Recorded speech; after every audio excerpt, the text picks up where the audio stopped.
Hello student, देखो बेटा, भूमंडलीकृत विश्व का बनना, उसका जो अगला टॉपिक है महायुद्धों के बीच अर्थव्यवस्था। देखो, जो पहला विश्व युद्ध हुआ उसके बीच जो अर्थव्यवस्था पर बहुत ही गहरा प्रभाव पड़ा। परिपूर्ण जो यूरोप के अंदर ये युद्ध लड़ा गया था, और यूरोप में युद्ध लड़ा जाने के कारण उस समय जो है कुछ एक छोटे देश उभर के भी सामने आए थे, और कुछ एक जो पूंजीपति राष्ट्र थे वो नीचे धंस भी गए थे, जिनके कारण बहुत अधिक मात्रा में खर्चा हो गया था। दूसरा, जो अर्थव्यवस्था थी परिपूर्ण रूप से तहस नहस हो चुकी थी। ठीक है, जनता जो है साम्राज्यों जो उपनिवेशिक जो साम्राज्य थे उनके विरुद्ध संघर्ष करना स्टार्ट कर दिया था। ठीक है, आंदोलन वगैरह स्टार्ट कर दिया था, धीरे धीरे स्वतंत्र होने लगे थे। ठीक है, मगर आर्थिक रूप से बहुत ही कमज़ोर हो चुके थे।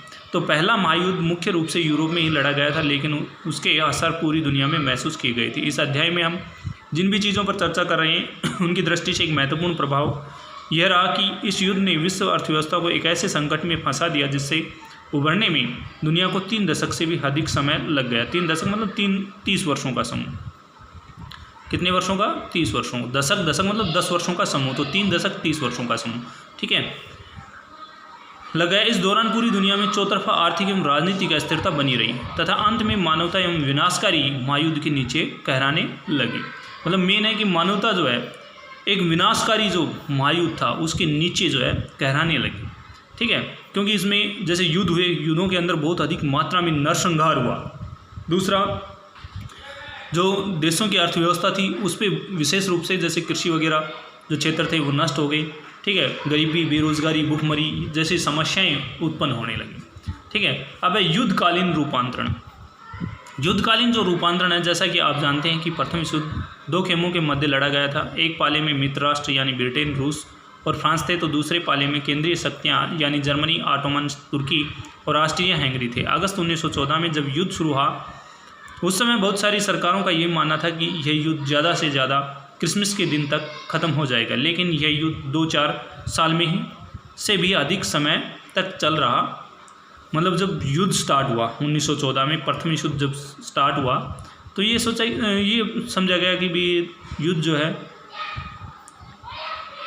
ज़्यादा से ज़्यादा क्रिसमस जो है ईसाइयों का जो है मेन त्यौहार होता है भाई।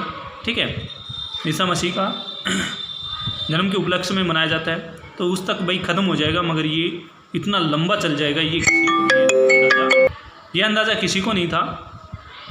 ठीक है, जैसे ये दिखाया गया चित्र, ये जो बम बनाए गए भाई एटमिक, प्रथम विश्व युद्ध के दौरान एक हथियार फैक्ट्री में काम करते मजदूर, जो हथियार फैक्ट्री जो है ये, ठीक है, युद्ध की ज़रूरतों को पूरा करने के लिए हथियारों के उत्पादन में तेज़ी से इजाफा हुआ। युद्ध के अंदर जो है उत्पादन, मतलब युद्ध जो सामग्री थी उसका उत्पादन अत्यधिक मात्रा में होने लगा।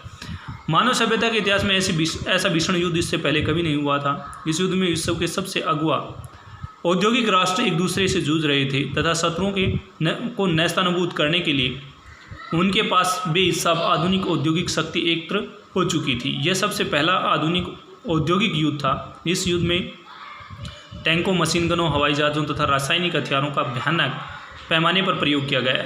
ये सभी चीज़ें आधुनिक विशाल उद्योगों की देन थी। युद्ध के लिए दुनिया भर में असंख्य सिपाहियों की भर्ती किया जाना था। उन्हें रेलगाड़ियों में विशाल जलपोतों में भरकर युद्ध के मोर्चों पर ले जाना था।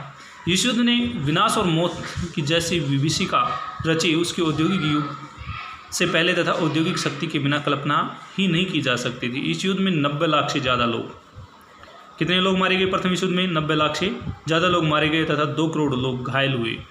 ठीक है, बहुत अधिक मात्रा में जो है नरसंहार हुआ।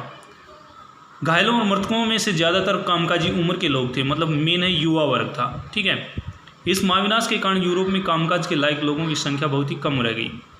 युद्ध के बाद परिवार के सदस्य कम हो जाने से परिवार की आय भी कम हो गई। युद्ध के कारण जो है परिवार के जो युवा सदस्य थे वो कम हो गए, जिससे आय भी कम हो गई, जिससे उनकी स्थिति जो है दयनीय हो गई।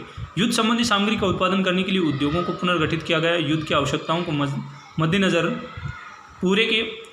पूरे समाजों को बदल दिया गया। मर्द मोर्चे पर जाने लगे तो उन कार्यों को संभालने के लिए घर की औरतों को बाहर आना पड़ा, जिन्हें अब तक केवल मर्दों का ही काम माना जाता था। मतलब मेन है कि जैसे युद्ध के लिए जब पुरुष जो सभी चले गए तो अब काम करने के लिए किन को बाहर आना पड़ा? औरतों को।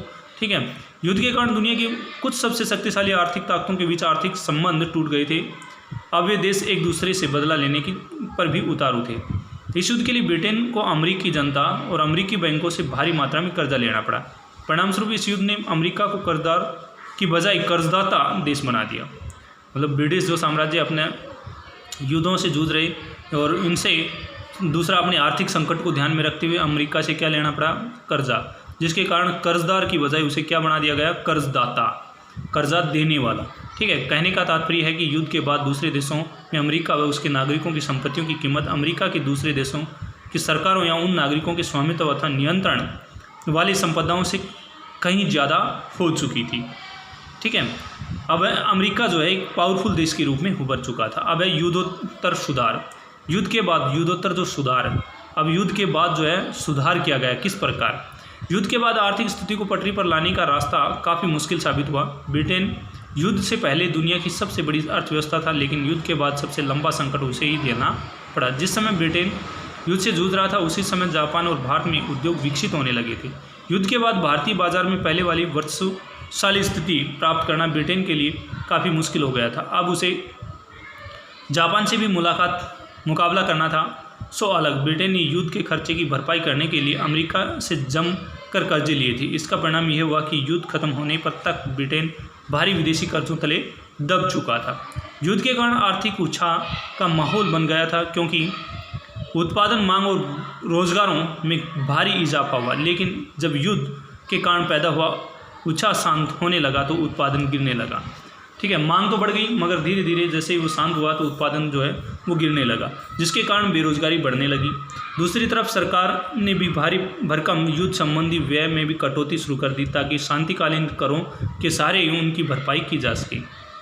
इन सभी प्रयत्नों से रोजगार भारी तादाद में खत्म हुए। 1921 में हर 5 में से एक ब्रिटिश मजदूर के पास काम नहीं था। अब 1921 तक ऐसी स्थिति होगी कि हर 5 मजदूरों के पीछे एक मजदूर के पास क्या नहीं था, कार्य नहीं था, अर्थात वो एक व्यक्ति बेरोजगार और गरीबी का जीवन जी रहा था। रोजगार के बारे में अनिश्चितता और बेचैनी युद्धोत्तर वातावरण का अंग बन गई थी। बहुत सी कृषि आधारित अर्थव्यवस्थाएं भी खतरे में थीं। उदाहरणतः गेहूं उत्पादों की हालत पर भी विचार कीजिए। युद्ध के पहले पूर्वी यूरोप विश्व बाजार में गेहूं की आपूर्ति करने वाला एक बहुत बड़ा केंद्र था। मतलब विश्व युद्ध से पहले जो है गेहूं का निर्यात करने वाला, ठीक है, सबसे बड़ा केंद्र था यूरोप। मगर युद्ध के दौरान यह आपूर्ति अस्त व्यस्त हो हुई तो अमेरिका, कनाडा, ऑस्ट्रेलिया में गेहूं की पैदावार अचानक बढ़ने लगी।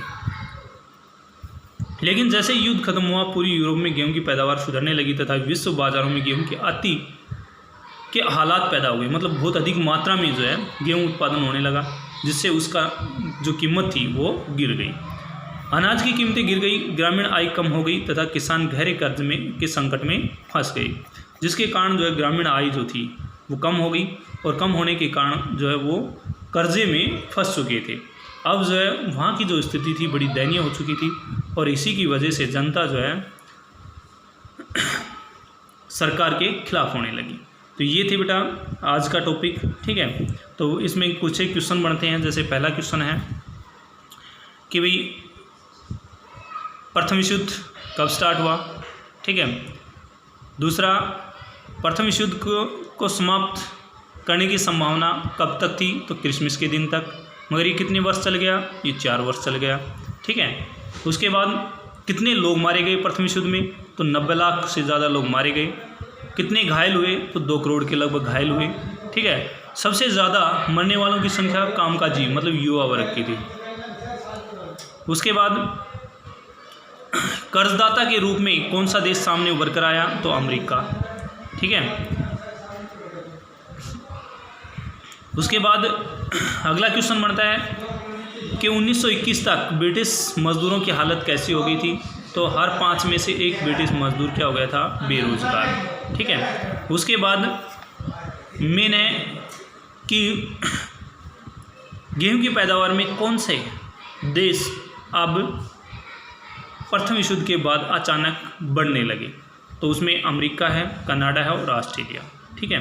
तो ये क्वेश्चन आपको फिर नोटबुक में करने हैं साफ राइटिंग में।